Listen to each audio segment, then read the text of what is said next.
It's not complicated to reach English fluency, but it takes a lot of work and self-discipline. And there are no shortcuts. Unfortunately.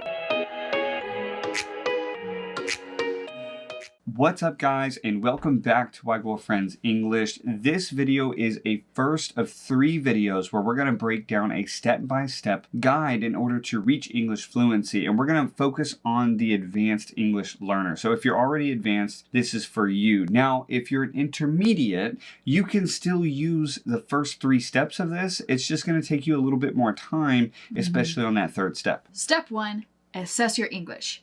You cannot move forward. You cannot begin to correct bad habits if you don't know what your habits are. If you don't know what you're doing, you don't know how to build on it, and you don't know how to make what you do well stronger, and you don't know how to fix what you don't do well. So you've got to know where you are. And honestly, the best way to do this is to hire somebody who knows what they're doing. You've got to hire somebody who ideally knows your first language, or they know about your first language linguistically, so that they can help you identify and walk through each and everything, explain it fully to you, give you proper feedback, and a way to learn through it to help you put together a strategic plan. But if you're looking for somebody to evaluate you, we actually offer that service as well. You can find that in the link below, or you can shoot us an email and we'll get you sorted out. But if you don't want to work with somebody privately to assess your English, then one of the things that you can do is you could take a standardized English exam. That's a way to gauge. It's very standardized, so it's not flexible in terms of you and who you are and what you personally struggle with. You can't talk with the test to put together a plan, but at least it's something. It is some feedback on where your English is. Another thing you could do is if you don't have any financial resources to put toward an assessment, you can ask yourself some questions. For example, you can ask questions like, where do I struggle to express myself? Like, what area do I struggle to express myself in English? Or can I navigate American small talk fairly easily? Is it painful for me to talk to my coworkers in the office? Can I write a clear, concise, 500-word essay in English? And again, it doesn't feel like you're pulling teeth. Another thing you need to ask yourself is, can I watch American movies or YouTube videos or TV shows without really looking at subtitles or having to look things up? Another one is, can I express myself clearly in conversation from different contexts and different people, strangers, service workers?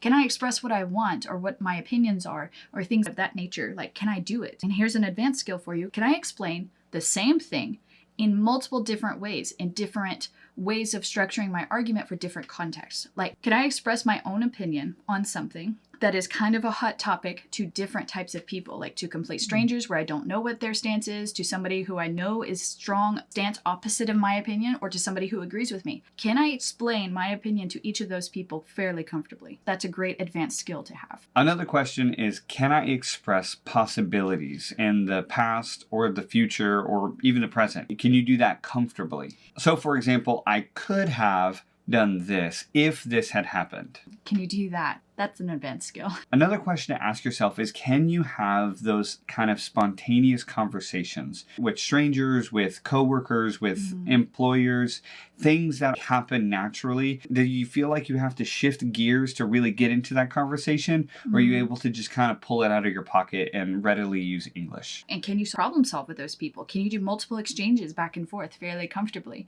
Like, these are the things that typically advanced learners come to us, and these are the things that they need to work on. So these are questions you could give to yourself. Again, answering these questions kind of shows you whether you're high intermediate, low advanced, or mid advanced, but it doesn't really show you what your problems are. It doesn't really show your actual weak points in spoken grammar, and it doesn't show you your pronunciation issues. It doesn't show you the writing issues that you may have. So if you want that kind of detailed information so that you can make a very specific plan to reach fluency, you have to have somebody who knows what they're doing to evaluate your English and give you that feedback and work with you on making a plan. Once you know where you are in English, it is an absolute game changer for your language learning journey, because a lot of times as advanced language learners, one of the things that we're missing is input, is assessment. We need to have somebody to have an ear on us so that they can hear the mistakes that we make and correct what seems like very small, minute habits that we've developed over time. An assessment is absolutely crucial for you to be able to know where you are, but also be able to know where you're going. You cannot simply just keep trudging through language and using the same methods and the same goals that you had when you were a beginner.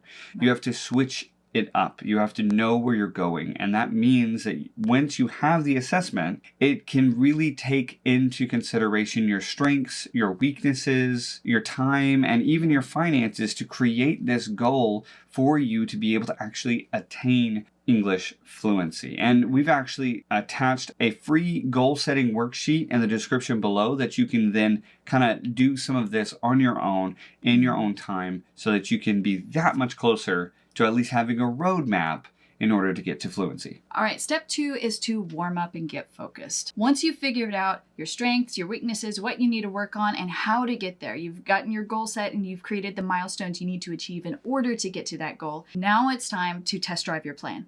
You need to get into the driver's seat. You need to start working at it. You need to start trudging through the day-to-day and see how realistic you were really with your day-to-day abilities, with life and everything else that's going on. You need to really work on that and just try to hammer out a schedule that works in the first month. We've seen people put together these magnificent plans. They had everything like sorted out to a T, scheduled out to a T, just to find that the first week it all just goes away very quickly. It all just gets obliterated in front of them. And so what ends up happening usually is things get dumbed down quite a bit to very simple one lesson at a time or one thing at a time to work on in a day, maybe 10 words a week to really learn it. It really depends, and it depends on your situation, where you are at in English, and again, what your first language is. The goal is to start the process. Yes. If you just make a plan, that's never going to get you anywhere. That piece of paper, that plan does not get you anywhere. It's the implementation of that plan. It's actually using that plan that can get you from point A to point B. But you have to be careful because along the way, not only does your life change, but also just your pace has to just naturally quicken and slow down with just the pace of life. So what you need to do is as you're going through this plan, you need to be flexible enough to take a step back and ask yourself the question, is this a realistic goal? Is that plan that I made 3-6 months ago, is that a realistic plan? Can I keep it up? And then if the answer is no, then go back and reevaluate it and then make another plan. But like she said, try not to slow it down too much to just one lesson a day. You don't want to make it to where it's not challenging at all. You want to make it to where there is some element of investment of time and even resources for you to continue to be pushed towards fluency. Everyone is a bit different, but what you are looking for at the advanced level is depth. You really need to take what you do know in English and deepen it and broaden it in the roots, because everything up until high intermediate has really just been working on the surface. But we all know that roots are far deeper and far bigger than whatever's at the top. So that's what you really need to be working on here with your English in the advanced level, because that's how you get to fluency. So one of the first things you need to do is whatever you study every day, you need to be incorporating multiple skills. That's reading and speaking and listening and writing. You need to be incorporating at least 2 of those every single day on the same activity. And I say that on purpose. You need to be listening to something and taking notes, and then you need to read those notes and work with those notes and create some kind of response.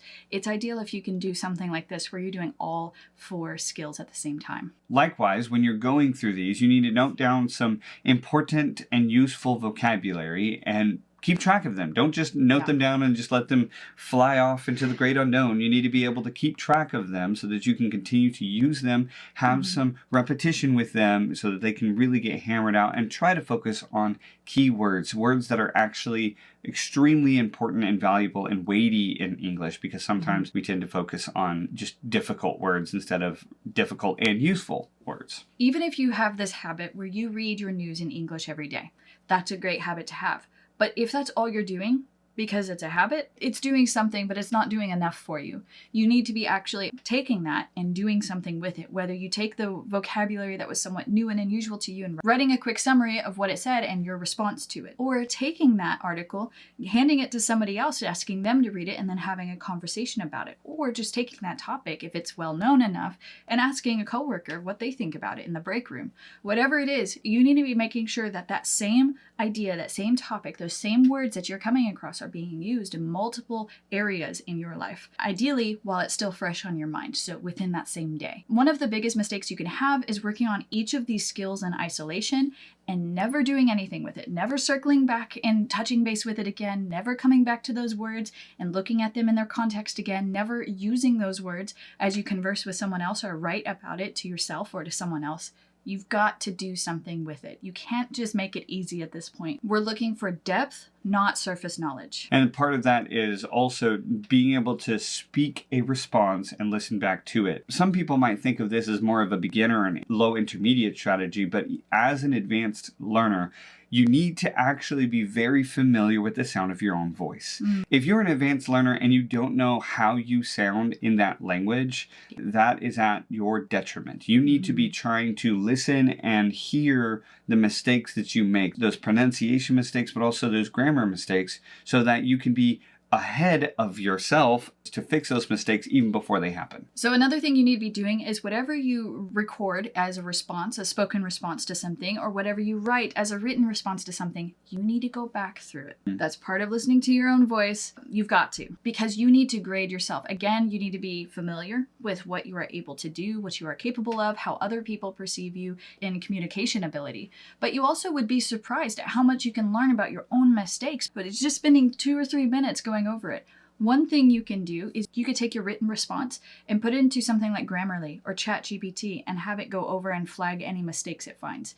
Now, it's not going to be perfect. It's not going to give you a way to use English the way we normally do in terms of breaking language on purpose to make a point. It won't catch those things, but it's better than nothing. It's better than writing something and never looking at it again. So it's very important that you listen back, you take notes, and you pay attention to what you are doing. And along with that, our last piece of advice is to rewrite or reword what you just wrote. This is an incredibly valuable skill. It's an incredibly difficult skill, but as an advanced learner, you need to be able to do that. You need to be able to, like she said, have different context, but say the same information. Yes. Keep the same even effect that it's supposed to produce in the listener as they listen, but have different context. That means different jargon. That means different tone. That means different even pitch. And that means different ways of expressing yourself. Or different structures, different adjectives and adverbs. Like, there's so many things that you can change up and manipulate. Language is not this flat 2D thing. It's multifaceted and you come at it from different ways. There's many different things you can tweak and change in order to create a certain effect or to create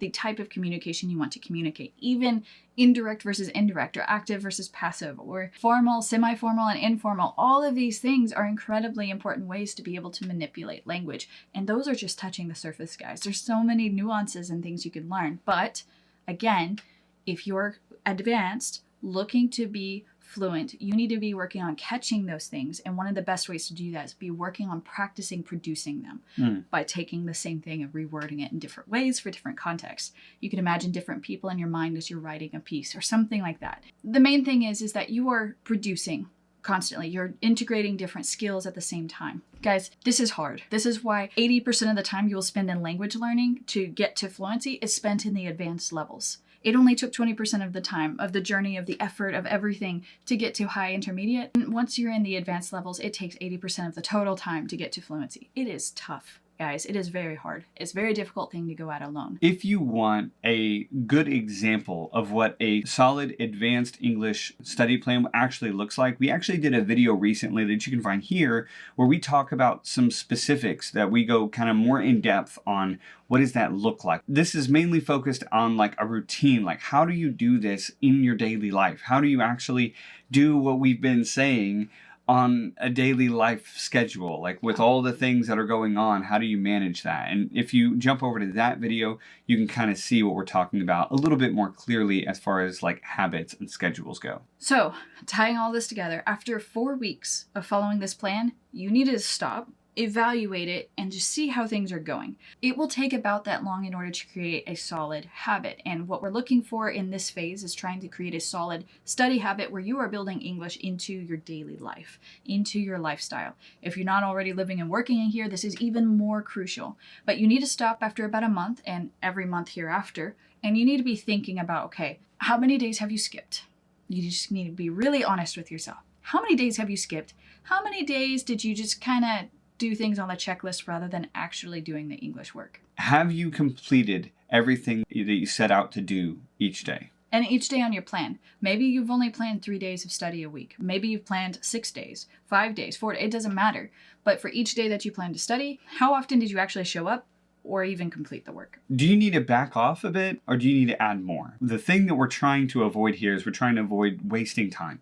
Yes. And if you are doing all your work in 2 hours when you plan for you to sit down and study for 6 hours, well, nature hates a vacuum. It will find something to fill that with, whether it's productive and useful stuff to grow your language or something else that maybe is not so useful. So try to look at the schedule. Oftentimes it can be subtracting a little bit from it, but sometimes we need to actually add more. We need to fill it up. Otherwise, we are going to be wasting more time than we should in order to gain English fluency. Finally, this is also a point where you need to be evaluating at each step in the process. Again, every month. You need to come to the end of that month, and as you look at your results from how much you've been keeping up with, how well you're doing, do you need somebody to keep you accountable? Do you need a tutor? Do you need a class? Do you need a course or a membership program?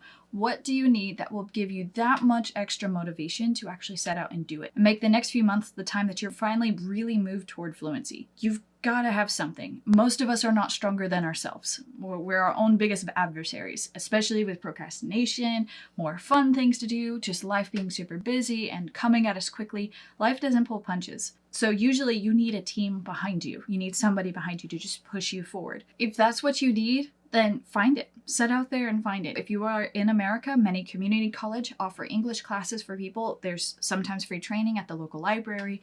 There's all kinds of things that you can do. You can try to join free membership groups or things like that online. You could try to join a Facebook group for some kind of accountability, but we all know in a digital age, it is very difficult to have people on the internet be solid enough accountability. That's where you need grades. That's where you need to put your money where your mouth is. That's what takes that level of commitment. For us in particular, when we were learning our languages, it would have been so helpful to have a membership program where we had coaches walk with us, where we had teachers we could ask questions of, where we had graded feedback and assignments and a way to keep track of that so that we could really take that and make our time count and be efficient and effective in taking those steps toward fluency.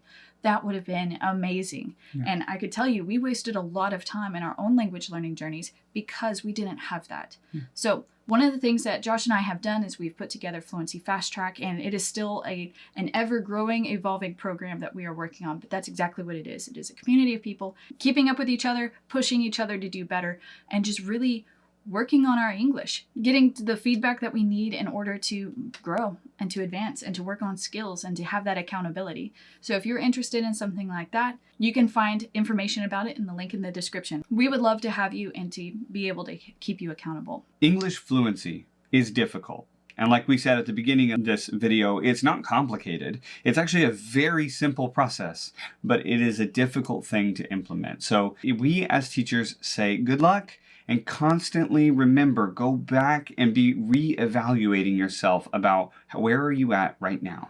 Where are you going? And how long is it going to take you? What's the plan? Go back, think about it, and then keep pressing on towards fluency. Guys, these were just the first 2 steps in a 6-step process to get to fluency. So look out for our next video because we'll cover the next 2 steps in the next video. So we'll see you then. Bye.